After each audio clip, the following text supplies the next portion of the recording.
क्या आप जानते हैं कि हनुमान जी का एक ऐसा मंदिर है जहां उनकी दाढ़ी और मूछ है? सीताराम दोस्तों, मैं अनुपम खेर आपके लिए लाया हूं 21 हनुमान मंदिरों की एक अद्भुत श्रृंखला, जिन मंदिरों के दर्शन मात्र से आपका जीवन सफल हो जाएगा।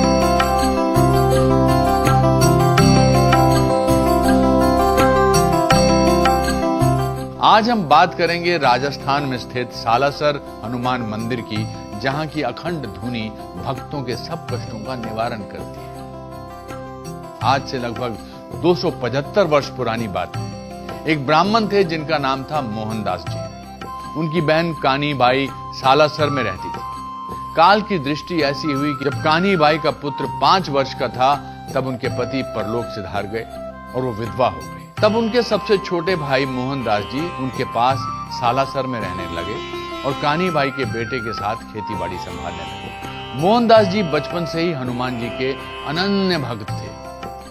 वो हल चलाते समय भी हमेशा सीताराम हनुमान गाते रहते थे। कहते हैं कि हनुमान जी मोहनदास जी की भक्ति और प्रेम से इतने प्रसन्न हुए थे कि वो अपनी पूंछ से उन्हें छाया दिया करते थे। हनुमान जी अक्सर मोहनदास जी के साथ कुश्ती खेलने आते थे। वो सिर्फ मोहनदास जी को ही दिखते थे। अदृश्य व्यक्ति के साथ मोहनदास जी को वार्तालाप करते देख कान्ही बाई चिंतित हो गई और उन्होंने मोहनदास जी का विवाह निश्चित कर दिया। मोहनदास जी पर हनुमान जी की ऐसी कृपा थी कि वो जो भी बोल देते थे वो सत्य हो जाता था। मोहनदास जी ने कहा कि जिस कन्या से उनका विवाह निश्चित हुआ है उसकी मृत्यु हो चुकी है। किसी ने भी उनकी बात नहीं मानी, पर जब उनके परिजन उस कन्या के गांव गए तब उसकी अर्थी वहां से जा रही थी। इस घटना के बाद कान्ही बाई ने फिर कभी मोहनदास जी से विवाह करने के लिए नहीं कहा। मोहनदास जी को सबसे पहले हनुमान जी के दर्शन एक दाढ़ी मूछ वाले साधु के रूप में हुए थे, इसीलिए वो उसी रूप में पुनः हनुमान जी के दर्शन चाहते थे। हनुमान जी ने भक्त मोहनदास जी को वचन दिया कि वो मूर्ति के रूप में उन्हें फिर दर्शन देंगे।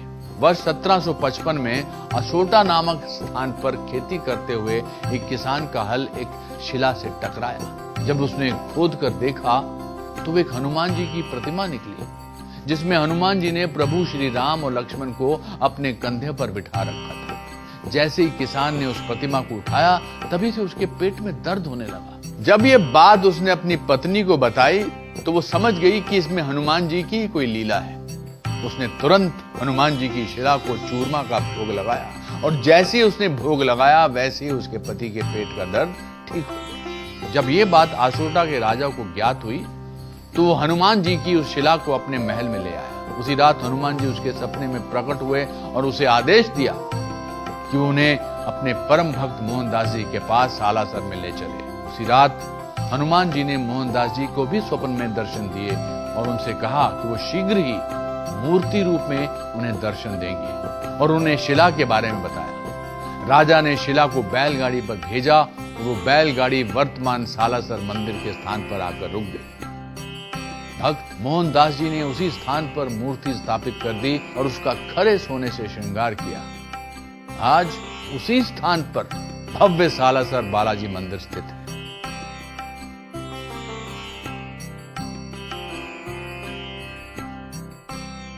शिष्य को सदा गुरु के चरणों में बैठ करके ज्ञान प्राप्त करना चाहिए। कोई भी ज्ञान की बात श्रवण करनी चाहिए, ये परंपरा है। जब द्वापर युग में भगवान श्री कृष्ण अर्जुन को गीता का उपदेश कर रहे थे तो अर्जुन तो भगवान के चरणों में बैठ करके गीता का ज्ञान श्रवण कर रहे थे। अर्जुन के रथ में जो ध्वजा है उस ध्वजा में श्री हनुमान जी महाराज विराजमान होकर के गीता को श्रवण कर रहे थे। तो हनुमान जी महाराज ध्वजा में और ध्वजा सबसे ऊपर थी। श्रवण तो कर लिया श्री हनुमान जी महाराज ने गीता का ज्ञान, लेकिन जिस विधि से ज्ञान ग्रहण करना चाहिए उस विधि से ज्ञान नहीं ग्रहण किया। इसलिए भगवान ने हनुमान जी से कहा कि एक प्रकार से आपने अनुचित किया है, इसका प्रायश्चित आपको करना पड़ेगा। और इसका प्रायश्चित क्या है? बोले पिशाच योनि में जाकर के पिशाच रूप धारण करके इस गीता का जब आप व्याख्यान लिखेंगे तब आपके इस क्रिया का प्रायश्चित होगा। तो हनुमान जी महाराज ने पिशाच रूप धारण किया और पिशाच रूप धारण करके गीता का भाष्य लिखा, जिसको पैशाच भाष्य कहा जाता है। पिशाचों की जो भाषा है उस भाषा में श्री हनुमान जी महाराज ने गीता का व्याख्यान किया है। गीता पर अनेक अनेक विद्वानों के व्याख्यान है, शंकराचार्य जी का, रामानुजाचार्य जी का। उसी प्रकार हनुमान जी का जो भाष्य है वो पैशाच भाष्य है, जिसकी प्रसिद्धि समाज में विद्वानों के बीच में आज भी है। हनुमान जी महाराज ने पिशाच रूप भी धारण किया, ऐसा वर्णन प्राप्त होता है। मोहनदास जी ने शिला पर हनुमान जी की दाढ़ी और मूंछ बना दी, क्योंकि वो चाहते थे कि सभी भक्तों को हनुमान जी के उस साधु रूप में दर्शन हो सके, जिसमें पहली बार उन्हें बालाजी के दर्शन हुए थे। 4 वर्ष बाद 1759 में मोहनदास जी ने कान्ही बाई के परिवार को बालाजी की सेवा का कार्य सौंपकर स्वयं समाधि ली। तब से वहां अखंड धुनी जल रही है, जो भक्तों के सभी कष्टों का निवारण करती है। जय श्री राम। सीताराम जय सीताराम, सीताराम जय सीताराम, राधे श्याम जय राधे श्याम, राधे श्याम जय राधे श्याम, सीताराम जय सीताराम, सीताराम जय सीताराम। श्री सीतारामचंद्र भगवान की जय।